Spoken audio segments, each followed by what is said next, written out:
Danmark er i bevægelse. Landskabet forandrer sig, og folk rejser.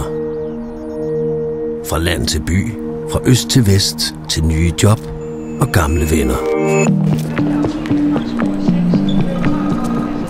Der er mange grunde til at rejse, og der er mange måder at rejse på.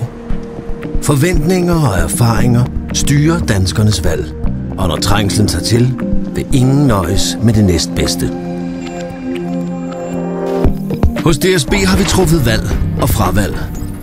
Vi har trimmet og samlet virksomheden omkring kerneproduktet.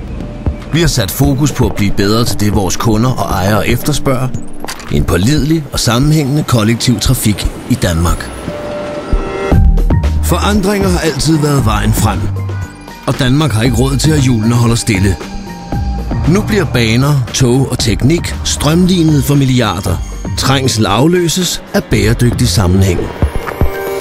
Men nogen skal sørge for, at systemet virker, at materiellet og planerne passer sammen, at informations- og salgssystemer er nemme at bruge, at stationer er trygge og binder transportformer sammen, at udgangspunktet altid er kunden i den kollektive trafik.